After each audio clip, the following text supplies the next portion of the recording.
आज आपण बनवणार आहोत राजस्थानी चुरमा लाडू. हे लाडू जराही साखर न वापरता बनवलेले आहेत, त्याच्यामुळे हेल्दी आणि टेस्टी देखील आहेत. तर हे चुरमा लाडू कसे बनवायचे चला बघूया. नमस्कार, मी अनुष्का, अनुज किचन डायरी 23 मध्ये तुमच्या सगळ्यांचं मनापासून स्वागत. इथे मी एक मोठा बाउल भरून गव्हाचं पीठ घेतलंय. त्याच्यातच पाऊण कप आपल्याला रवा घ्यायचा आहे. रवा बारीक मोठा कोणताही घेऊ शकता. त्याच्यासोबतच 2-4 चमचे बेसन आणि 2-3 मोठे चमचे तूप घालायचं. तूप घातल्यानंतर हे तूप आपल्याला हाताने या पिठामध्ये व्यवस्थित मिक्स करून घ्यायचं. हे तूप पिठाच्या कणाकणाला लागलं गेलं पाहिजे, त्याच्यामुळे आपले लाडू मस्त आणि दाणेदार होतात. पिठाची अशी मुठी वळली गेली की मग आपण याच्यामध्ये थोडं थोडं पाणी घालून याला आपल्याला घट्टसर असं मळून घ्यायचं. पाणी घालताना अजिबात घाई गडबड करायची नाही. थोडं थोडंच पाणी घालायचं आणि घट्टसर असा याचा गोळा मळून घ्यायचा. आता इथे तुम्ही बघू शकताय, मी घट्टसर असं हे पीठ मळून घेतलेलं आहे. आता लगेचच आपण याच्या मुठी बनवून घेऊया. मुठी बनवताना सुद्धा थोडं थोडं पीठ आपल्याला घ्यायचं आणि मग त्याच्या मुठी बनवायच्या. जास्त मोठ्या मुठी बनवायच्या नाहीत, नाहीतर त्या आत कच्च्या राहतील आणि मग लाडू आपले जास्त दिवस टिकणार नाहीत. आता या मुठी बनवून झाल्यानंतर या मुठी तुम्ही तुपात किंवा तेलात सुद्धा तळून घेऊ शकता. कारण मागच्या वेळेला मी चुरमा लाडू दाखवले होते नाचणीच्या पिठाचे, तेव्हा मला बऱ्याच ताईंनी कमेंट केल्या होत्या तेलामध्ये तळलं तर चालतं का. तर तुम्ही तेलामध्ये सुद्धा या मुठी तळून घेऊ शकता.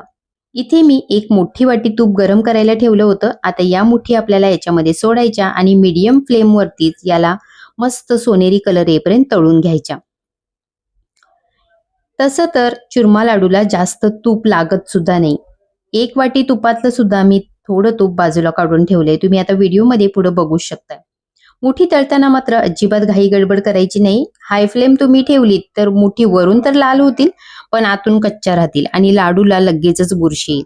आता इथे बघू शकताय, मी इथे यातलं थोडंसं तूप बाजूला काढून ठेवतेय आणि राहिलेल्या तुपामध्ये आपल्याला इथे ड्रायफ्रूट तळून घ्यायचे आहेत.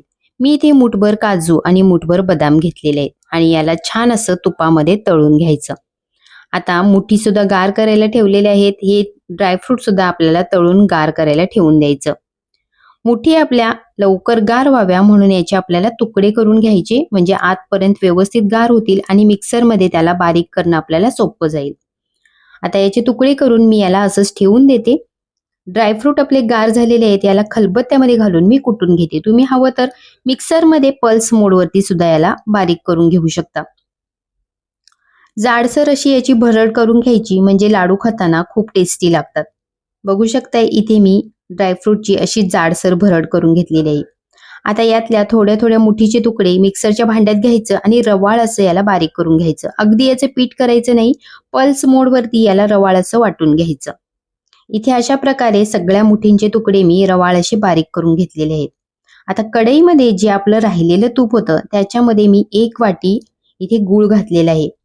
तुम्ही तुमच्या आवडीनुसार गुळाचं प्रमाण कमी जास्त करू शकता, पण 1 वाटी गूळ या रेसिपीसाठी परफेक्ट आहे. हा गूळ आपल्याला फक्त या तुपामध्ये मेल्ट करून घ्यायचा. याचा आपल्याला अजिबात पाक बनवायचा नाहीये, ही गोष्ट मात्र लक्षात ठेवायची. गूळ मेल्ट झाला की लगेचच आपण ह्या रवाळ वाटलेल्या मिश्रणामध्ये हा गूळ ओतून घ्यायचा. गुळाचा पाक करायची देखील आपल्याला गरज पडत नाही. पाक केला की आपले लाडू वळून घेण्याची खूप घाई गडबड होते, कारण मग ते लाडूचं मिश्रण घट्ट होत येतं. म्हणून आपल्याला पाक न करता हे लाडू अगदी सहज वळता येतात. पाक केल्यानंतर या मिश्रणात तुम्ही ओतता त्यावेळी चमच्याने मिक्स करायचं, नाहीतर लगेच हात घातला तर गूळ हाताला चिटकून आपल्याला चटका बसू शकतो. आता याच्यामध्ये हे ड्रायफ्रूटचे तुकडे, 1 चमचा वेलची आणि त्याच्यासोबतच इथे 2 चमचे मी खसखस घातलेली आहे. खसखस मात्र चुरमा लाडूमध्ये आवर्जून घाला, कारण खसखसमुळे लाडूला टेस्ट छान येते आणि खसखस आपल्या शरीरासाठी आरोग्यदायी देखील आहे. आता हे सगळं मिश्रण हाताला सोसवेल असं झालं की आपल्याला हाताने छान असं मिक्स करून घ्यायचं आणि जितके लहान मोठे लाडू तुम्हाला आवडतात त्या हिशोबाने आपल्या हातावरती तेवढं मिश्रण घ्यायचं आणि याचे लाडू वळून घ्यायचे. मी इथे मीडियम आकाराचेच लाडू वळून घेते. तर अशा प्रकारे आपले हे मस्त टेस्टी चुरमा लाडू तयार होतात. लहान मुलं तर एका लाडूच्या जागी 2 लाडू खातील, इतके हे टेस्टी लाडू होतात. लहानांपासून मोठ्यांपर्यंत सगळ्यांनी हे लाडू आवर्जून खावावे असे आहेत आणि हेल्दी देखील आहेत. आपण घरी बनवलेला कोणताही पदार्थ हेल्दीच असतो. अशा प्रकारे इथे मी लाडू बनवून घेते. शेवटच्या लाडूपर्यंत आपले हे लाडू व्यवस्थित बनले जातात. जर आपण पाक केला असता तर घाई गडबडीमध्ये हाताला चटके लागोपर्यंत आपल्याला हे मिश्रण पटपट हातावरती घेऊन लाडू वळावे लागले असते. पण पाक न करता सुद्धा कुठेही घाई गडबड न करता मस्त असे आपले हे लाडू वळले गेलेले आहेत. असे हे चुरमा लाडू तुम्ही पण नक्की ट्राय करा. रेसिपी आवडली असेल तर चॅनलला लाईक, शेअर, सबस्क्राईब करायला विसरू नका. आणि हो, छानशी कमेंट द्या, कारण तीच माझ्या कामाची तुमच्याकडून आलेली पोचपावती असते.